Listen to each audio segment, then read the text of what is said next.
Olá pessoal, tudo bom?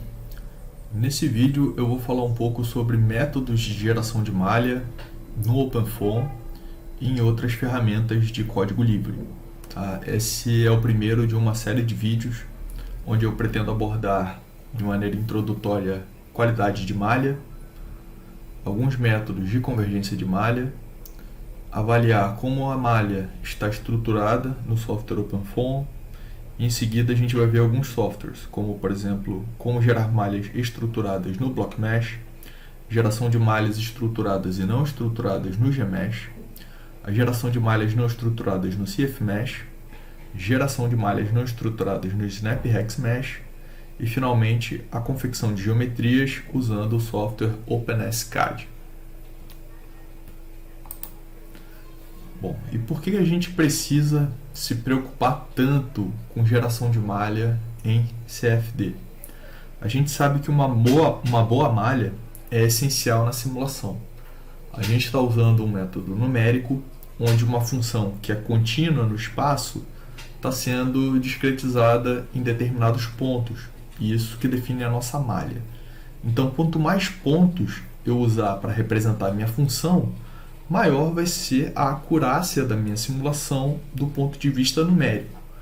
Então, virtualmente, e olhando de maneira ingênua, no mundo ideal, se eu tenho um número infinito de pontos, eu teria uma solução infinitamente acurada do ponto de vista numérico. A grande questão é que isso é totalmente impraticável. Tá? Malhas exageradamente refinadas, elas vão ser indesejadas porque elas vão demandar uma elevada capacidade de processamento e de memória para a obtenção da solução do problema. A gente já viu que no método dos volumes finitos, a gente aplica alguns teoremas integrais para cada ponto da nossa malha, para cada célula da malha, na verdade, e isso gera um sistema linear onde as incógnitas são os valores de uma determinada variável para cada ponto no espaço, né? Avaliado no centroide de cada célula da minha malha. E aí, quanto maior esse sistema linear, mais difícil é a sua solução em termos de processamento, e também, uma vez que eu resolvo o problema, eu tenho também uma elevada necessidade de capacidade de armazenamento para depois visualizar a minha simulação. Tá? Sem falar no custo de memória para você alocar essa quantidade enorme de informação. Então, malhas muito refinadas vão gerar um tempo computacional elevado, ter um custo computacional grande e gastar muito espaço de armazenamento. Então, qual é a nossa solução para resolver problemas práticos? A gente primeiro quer garantir a nossa taxa de convergência de segunda ordem. Dentro da disciplina e no OpenFOAM, a gente usa o método de volumes finitos com taxa de convergência de segunda ordem, com acurácia de segunda ordem.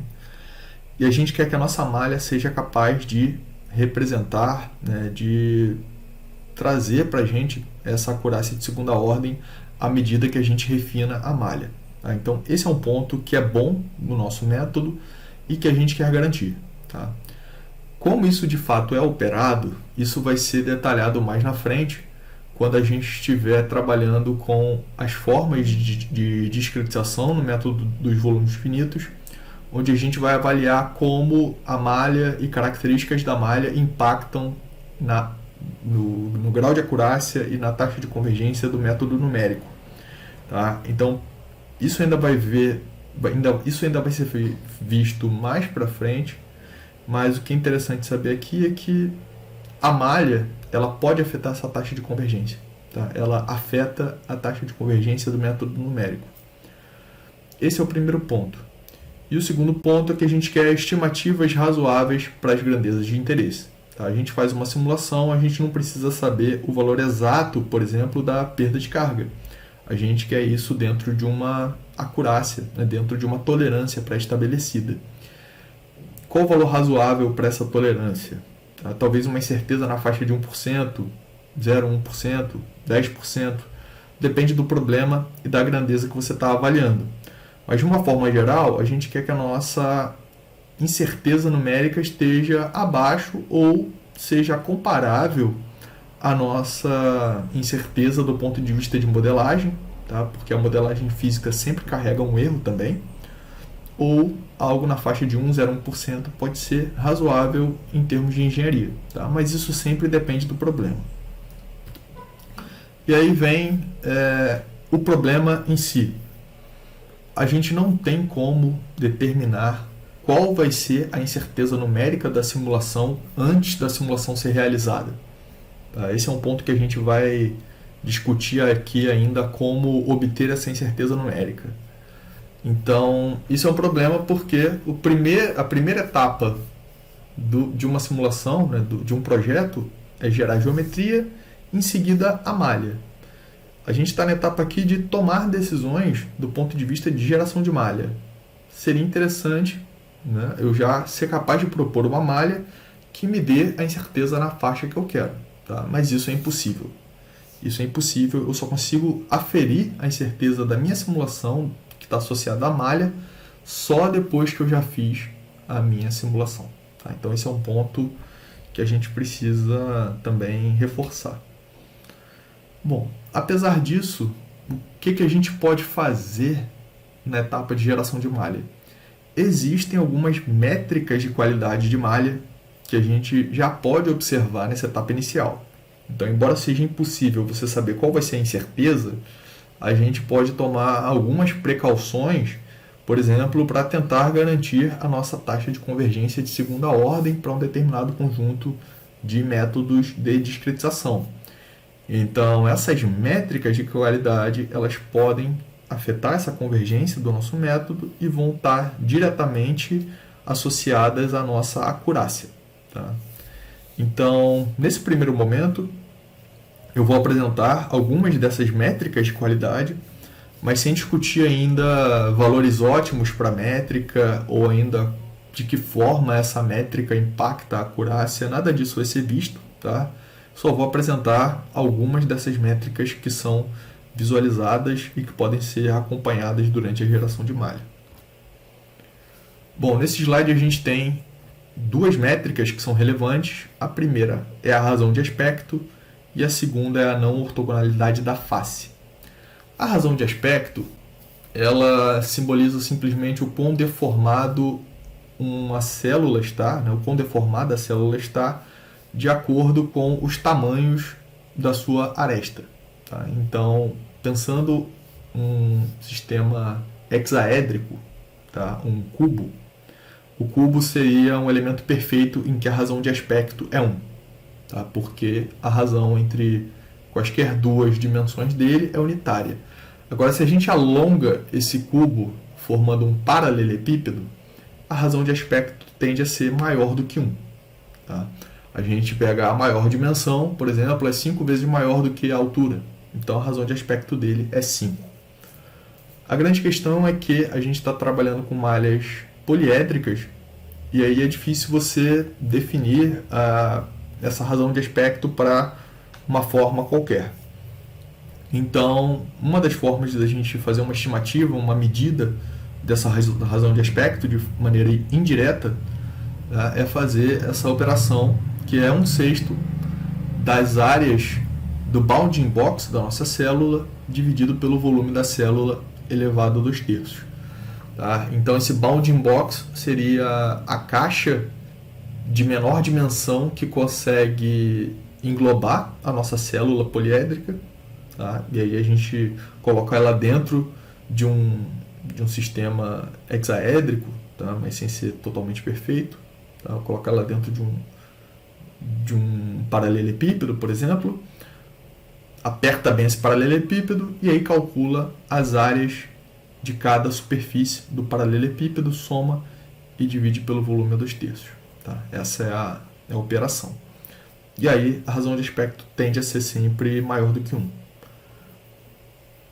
Outro ponto é a não ortogonalidade da face.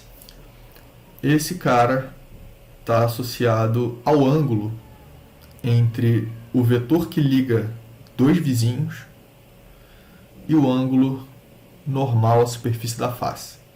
Tá? Então, o primeiro é esse vetor Pn.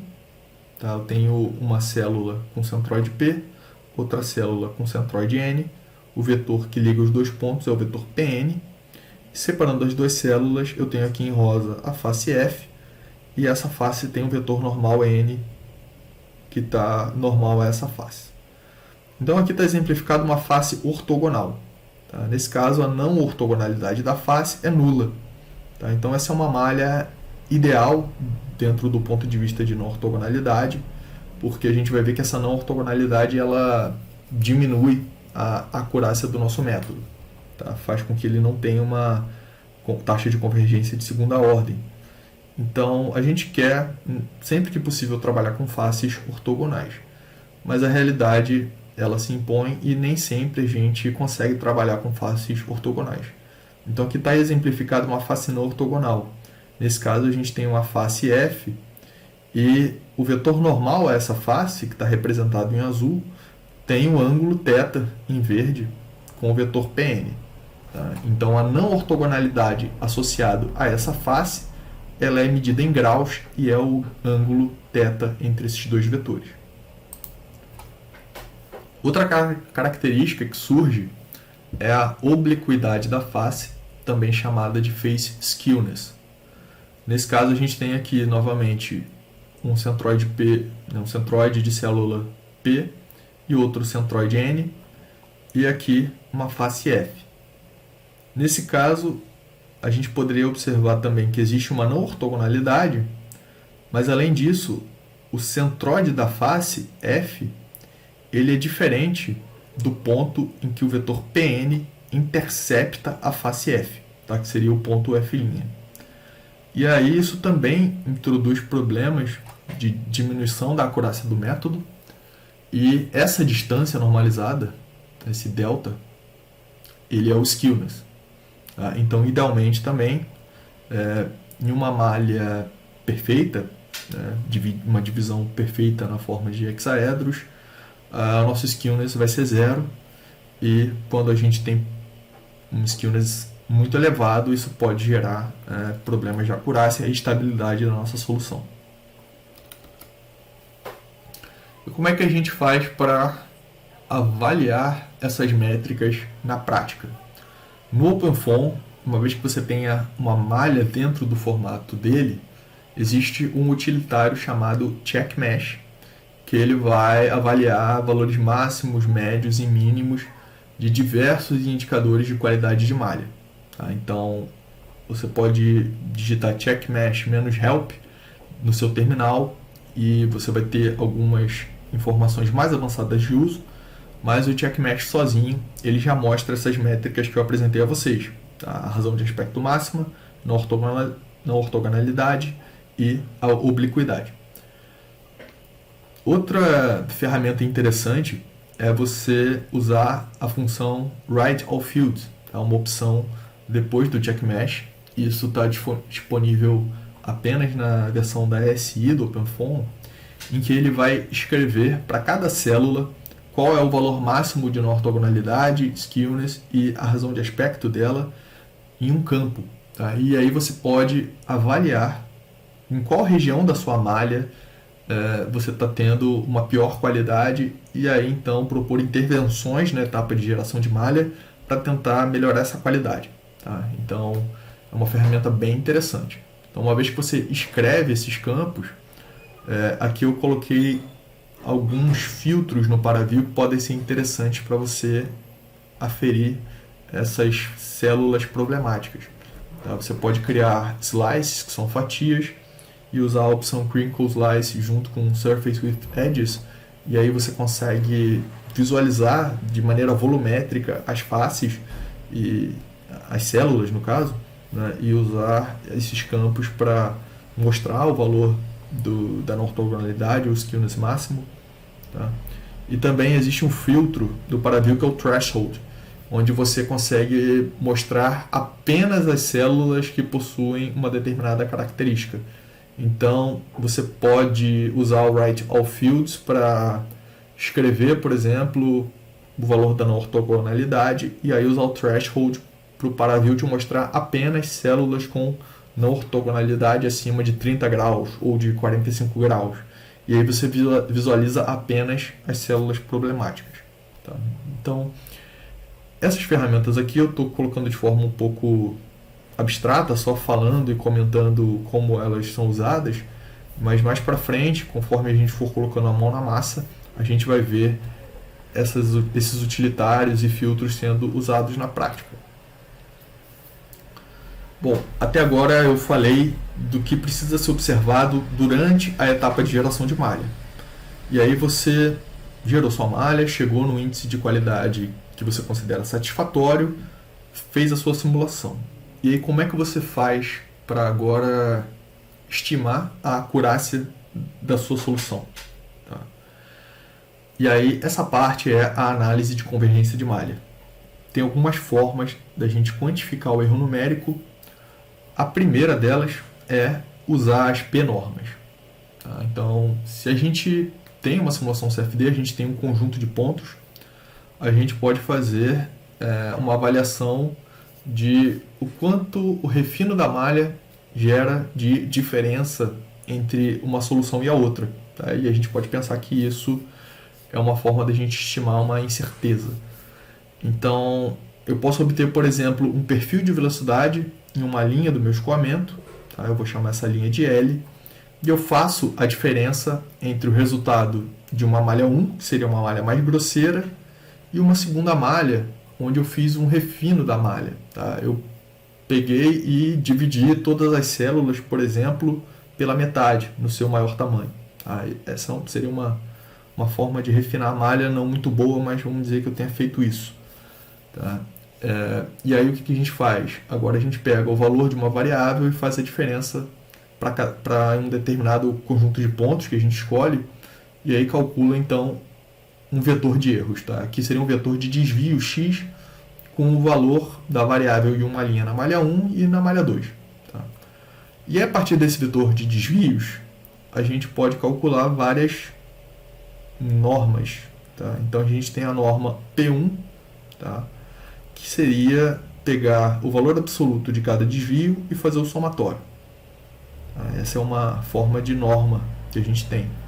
Tem a norma euclidiana P2, tá? Que seria a raiz quadrada do somatório dos desvios ao quadrado. E tem também a norma do máximo, que seria a norma P infinito, que é o máximo dos desvios. Tá? É pegar o máximo do valor absoluto dos desvios. Bom, essa é uma forma da gente observar os erros, né? A norma P1, P2, a gente consegue pegar esses valores e, à medida que a gente refina a malha, para um método de segunda ordem, a gente espera que esses erros que eu acabei de falar caia pela metade. Mas essa ainda não é uma forma muito interessante da gente estimar incertezas. A incerteza de uma simulação, ela já depende de métodos mais sofisticados para a gente fazer a avaliação numérica, e tem algumas alternativas na literatura baseadas na teoria da extrapolação de Richardson. Tá? Então, um desses métodos é o proposto por Selick et al., onde ele propõe para a gente a definição de 3 malhas, M1, M2 e M3, progressivamente mais refinadas. Essas malhas vão ter um tamanho representativo HI, que vai ter unidade de comprimento, onde para cada malha esse H é o somatório dos volumes de cada célula da malha, que é basicamente o volume total da malha, dividido por N, que é o número de células. Esse valor elevado a 1/3 vai dar uma unidade de comprimento. Então, com isso, a gente tem o tamanho associado a cada malha. Ele coloca que o ideal para a gente é tentar fazer esse tamanho característico diminuir mais ou menos em 1,3 entre uma malha e outra. E aí, do lado direito, a gente tem aqui a nossa razão de refino. Então, a razão de refino entre a malha 2 e 1 é a razão entre a malha mais grossa e a mais fina, H1 sobre H2, e R de 3,2, razão de refino entre a malha 3 e a malha 2, é H2 sobre H3.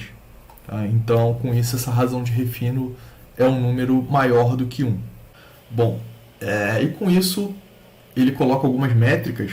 Tá? Por exemplo, esse H tem que ser algo mais ou menos nessa razão de refino, na verdade, você tenta aumentar em 30% pelo menos o tamanho do elemento, né? Diminuir em 30% o tamanho do elemento, que daria mais ou menos para uma malha tridimensional você tentar dobrar o número total de células aproximadamente, sempre pelo menos dobrar esse número.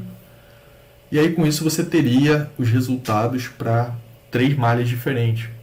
Pode ser o valor de uma linha ou um valor médio de interesse, por exemplo, perda de carga em uma tubulação. Você pode tirar essa perda de carga para 3 malhas e aí fazer a comparação. Então, o primeiro ponto do método é você estimar essa ordem aparente do método. A gente espera ter uma acurácia, uma ordem aparente de segunda ordem, idealmente, no método dos volumes finitos. E então essa ordem aparente pode ser calculada por essa equação. Tá? A ordem é P. A equação depende das razões de tamanho, né? Razão de refino entre as malhas. Aqui é o resultado φ, que a gente obtém na malha 3, na malha 2 e na malha 1. E existe uma função Q de P, que vai ser função das razões de refino, e um parâmetro S aqui, que é uma função sinal, também função dos resultados. Tá? Então isso depende do resultado, da razão de refino e do próprio P. Tá? Então a dependência com P ela é não linear, o que significa que essa é uma equação que vai precisar de solução iterativa. Tá? Então você chuta um valor inicial para P, a gente pode usar a ordem 1 ou a ordem 2 ou 1,5, que são valores razoáveis, e aí fazer esse cálculo de forma iterativa até chegar na ordem aparente do método. Essa ordem aparente pode ser calculada ponto a ponto, ou em seguida você pode tirar a média para ter uma ideia da ordem global do seu método, ou você faz esse cálculo apenas uma vez, por exemplo, para estimar a ordem aparente para perda de carga. Isso envolve a avaliação de um único ponto. E aí, a partir disso, a gente tem valores extrapolados. Tá? É recomendado o reporte dos valores extrapolados para a malha 2.1, o erro da malha 2.1, o erro relativo, e o GCI. Tá? Então, o GCI ele é, de fato, dentro desse método, o que seria essa estimativa da incerteza numérica da malha mais fina, tá? Que seria a sua malha 3. E ela vai ser função da razão de refino entre a malha 2.1, ordem de aparência do método P, e o erro absoluto da malha 2 e 1. Tá? Então, com esses resultados aqui, você consegue ter uma incerteza numérica da sua malha em termos relativos ou de forma global, ou para cada um dos pontos que você avaliou a sua simulação. Tá? Então essa é uma forma da gente calcular o erro da simulação depois que você já fez 3 malhas. Bom, agora a gente vai entrar na geração da malha em si. Mas antes da gente entrar na geração da malha, eu quero comentar um pouco sobre como a malha está armazenada no OpenFOAM. Tá? Como que a informação, né, o que é uma malha, como essa informação é passada para o software. Então, quando a gente trata de malhas estáticas, que é o que a gente vai focar principalmente aqui, essas malhas, a gente sabe que elas estão armazenadas sempre no diretório constant polymesh, e essa malha é basicamente um conjunto de 5 arquivos. O arquivo mais básico dela são os points. Tá? Então esses points são todos os vértices da nossa malha. Esses caras vão ser definidos como um campo vetorial, então são vetores no espaço, e dentro de points a gente tem basicamente o tamanho dessa lista, então é uma lista de pontos, e as coordenadas de cada ponto da nossa malha, tá? Representando os vértices. Além disso, a gente tem o arquivo faces, tá? E também o arquivo owner e o neighbor. O arquivo faces ele vai usar novamente uma lista, tá? Então aqui a gente tem o número de faces da nossa malha, e aí para cada face ele vai ter aqui quantos vértices tem essa face. Aqui eu usei como exemplo a malha do tutorial cavity, que é toda hexaédrica, então todas as faces são quadrados. Tá? E aí ele vai pegar, olha só, a primeira face, que seria a face 0, ela é feita pelo vértice 1, 22, 463 e 442. E com isso você fecha a primeira face com 4 vértices. Tá?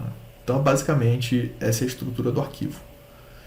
Em seguida, a gente vem à parte da definição das células. Tá? Porque como é que você poderia definir uma célula?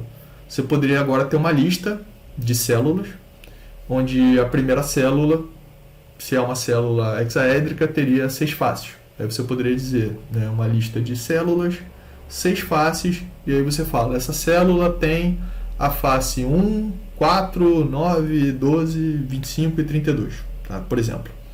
Essa seria uma forma de você ordenar a sua célula, as suas células. Mas essa não é a forma que está implementada, tá? Porque na discretização do método dos volumes finitos, faz mais sentido a gente definir listas de faces, e aí a célula ela é acessada indiretamente, porque para cada face você sempre tem uma célula que a gente chama de dona, que é a owner, e a outra face que é o neighbor, que é o vizinho. Então, a forma que a coisa está implementada aqui, a célula está definida de forma indireta a partir da lista de donos e vizinhos de cada face. Tá? Isso aqui é um pouco confuso, mas essa é a parte mais eficiente e que, em seguida, isso dentro do código vai ser usado para fazer os cálculos sempre que a gente precisa de informações da malha. Tá? Mas aqui a ideia é que a gente tem aqui uma lista de donos, ou seja, toda face tem que ter um dono, pelo menos. Tá? E aí seria o índice da célula que é dona dessa face. Tá? Então a primeira face, o dono dela é a célula 0. A segunda face, aqui, o dono dela também é a célula 0. Tá? Então, quem é a célula 0?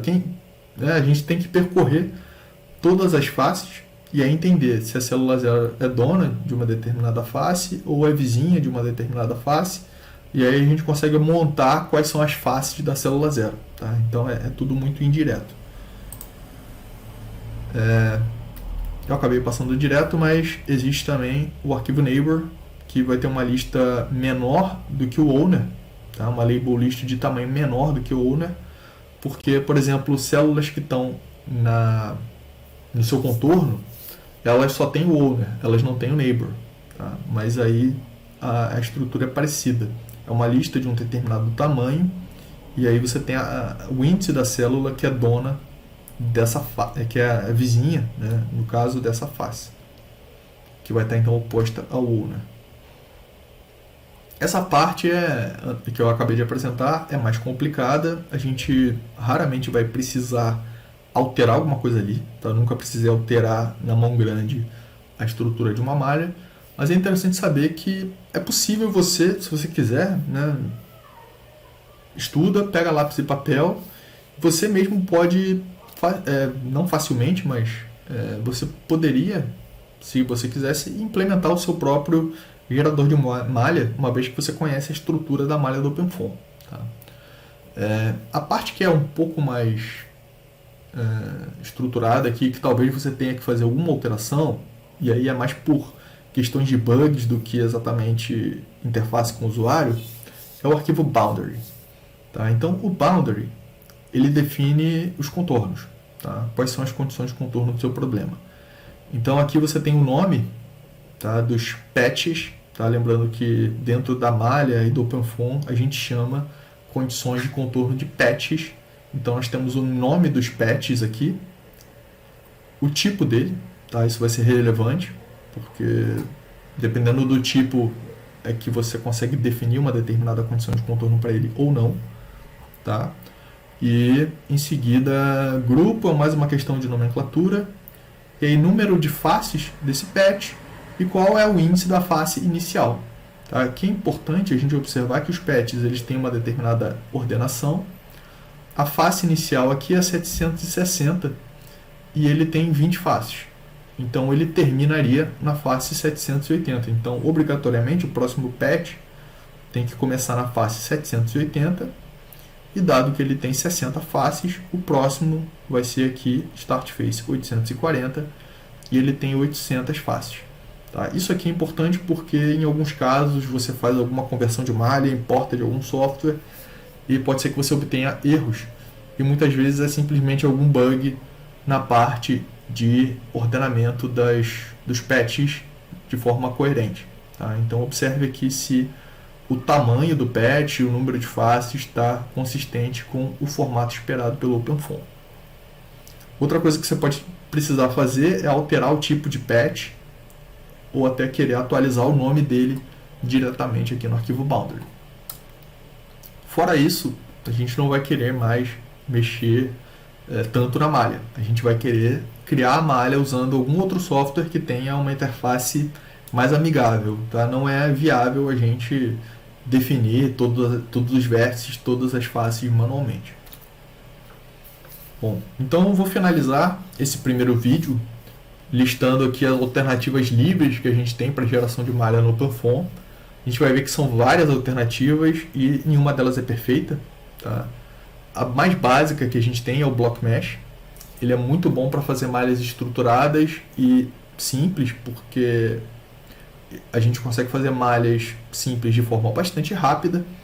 A desvantagem é que ele não tem interface gráfica, então a partir do momento que a malha ganha alguma complexidade, a gente começa a perder produtividade com ele. Além disso, ele só trabalha com malha estruturada, o que é uma desvantagem para determinadas geometrias mais complexas. Por outro lado, a gente tem aqui o Snap Hex Mesh e o CF Mesh. Eles já são aplicativos para malhas não estruturadas. Na versão livre, o CF Mesh não tem interface gráfica e o Snap também não tem interface gráfica, mas ele trabalha com arquivos de dicionários. Eles têm um procedimento bem definido e em etapas de criação de malha, onde a gente consegue ir avaliando passo a passo como a malha está se comportando antes de evoluir para o passo seguinte. Então, embora não tenha interface gráfica, a gente consegue segmentar o processo de geração de malha para avaliar cada etapa antes de ir para o passo seguinte, que ajuda bastante. E aí tem outros dois aqui que tem interface gráfica, que são o Gmesh e o Salomé. O Gmesh ele gera tanto malhas estruturadas quanto não estruturadas, tem interface gráfica, mas tem algumas certas complicações na geração. Eu já testei algumas coisas com ele, para a disciplina eu acabei abandonando. E o Salomé também ele é bastante geral, mas também pode ter alguma complicação na hora de gerar a malha. Então são geradores de malha mais avançados, com uma interface gráfica, e aí para a disciplina dá muito trabalho. Você pode querer fazer cursos especializados sobre eles, que com certeza vão te ajudar bastante. Mas aqui a gente vai trabalhar com Block Mesh, Snap Hex Mesh e CF Mesh, basicamente, que para mim já são bons o suficiente para gerar malhas estruturadas ou não estruturadas, até com parametrização de geometria, dá para colocar eles dentro de um workflow. Tá? Então é isso, por enquanto esse é o primeiro vídeo. Nos próximos vídeos a gente vai ver essas ferramentas mais a fundo.